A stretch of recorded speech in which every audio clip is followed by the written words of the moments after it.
అంటే తాను చేసిన నేరాన్ని ఒక ముఖ్యమంత్రి పైన నేర వేయగలిగాడంటే తమ్ముళ్ళు మీరు ఒక లెక్క. అవునా కాదా? ఇలాంటి రాజకీయాలు మీకు కావాలని మిమ్మల్ని అడుగుతున్నా. ఎన్ని డ్రామాలను అడుగుతున్నా. ఇక్కడే కర్నూలు హాస్పిటల్ గుండెపోటు లేదు కానీ గుండెపోటు ఉందని నటించి అరెస్ట్ చేస్తానంటే అరెస్ట్ చేయనీయకుండా చేయించారు. జ్ఞాపకం ఉందని అడుగుతున్న నాటకం. హాస్పిటల్లో నాటకం చూశారు కదా. ఏంటి ఇలాంటి వాళ్ళు రాజకీయాల్లో ఉంటే ఎవడికి రక్షణ? ఆడబిడ్డకి రక్షణ అడుగుతున్నా. ఏ నాయకుడైనా సేఫ్ గా ఇంట్లో ఉండే పరిస్థితి వస్తుందని అడుగుతున్నా. అందుకే మీరు ఇటీవల చూస్తే నన్ను ఇంకా మోసం చేయాలంటే అయిపోయింది. ఒకేసారి చివరిసారి నమ్మా. మీరు ఏం చేసినా సందేహంగానే చూస్తా.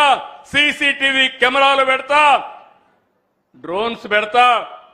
తోక తిప్పితే తోక కట్ చేస్తానని చెప్పి మీ అందరికీ హామీ ఇస్తున్నా. ప్రజాహితం కోసం, నా కోసరం కాదు. రాయలసీమలో ఫ్యాక్షన్ రాజకీయాల్ని, ముఠా నాయకుల్ని ఎవరు తుదముట్టించారు తమ్ముళ్ళు? జ్ఞాపకం ఉందా? ఎవరు? నేనే చేశా. మా పార్టీ వాళ్ళు కూడా వదిలిపెట్టలా. అది తెలుగుదేశం పార్టీ చిత్తశుద్ధి. రాయలసీమలో ముఠాలు లేకపోతే రాయలసీమ కంటే మించిన ప్రదేశం రాష్ట్రంలోనే కాదు దేశంలోనే మిన్నగా తయారవుతుందని నేను నమ్మే వ్యక్తిని. ఇంకో పక్క తీవ్రవాదులు లా అండ్ ఆర్డర్ ఉంటే ఇది సబబు కాదని పోరాడితే నా మీదనే దాడి చేసే పరిస్థితి. భయపడ్డానా అని అడుగుతున్నా నేను. ఈరోజు హైదరాబాద్ లో మత కలహాలు సృష్టిస్తే మత సామరస్యాన్ని కాపాడిన పార్టీ తెలుగుదేశం పార్టీ. అవునా కాదా అని మిమ్మల్ని అందరిని అడుగుతున్నా. రౌడీ అనేవాడు ఉండేవాడు కాదు. ఇటీవల కాలంలో మీరు చూస్తే ఒక పార్టీ రౌడీ షీటర్ ఇంటికి, గంజాయి బ్యాచ్ ఇంటికి పరామర్శించడానికి పోతే ఏమనాలని అడుగుతున్నా.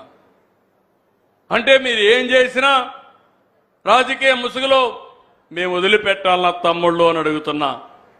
అందుకే నేను ఒకటే మీ అందరికీ విజ్ఞప్తి చేస్తున్నా. ఈరోజు ఒక పార్టీకి రాయలసీమ అంటే రాజకీయం, రక్తం. అదే నాకు సీఎం అంటే నీళ్లు, మీ భవిష్యత్తు. ఈ విషయం మీరు గుర్తుపెట్టుకోండి.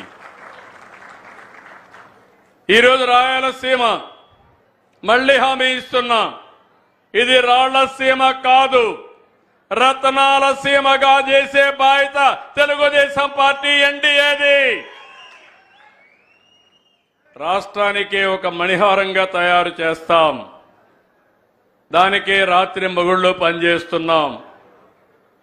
ఈరోజు ఇటీవల కాలంలో లోకేష్ గారు పాదయాత్ర చేశాడు, యువగళం చేశాడు.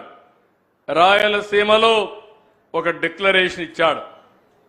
చరిత్రలో ఎప్పుడూ రానంత మెజారిటీ రాయలసీమలో ఈసారి తెలుగుదేశం పార్టీకి, కూటమికి వచ్చిందంటే అది మీరు చూపించిన అభిమానం, ఆదరణ. దీన్ని నిలబెట్టుకుంటాం. రాయలసీమ డిక్లరేషన్ ని పూర్తిగా అమలు చేసే బాధ్యత తీసుకుంటాం. హార్టికల్చర్ పంటలకు ప్రాధాన్యత ఇస్తాం.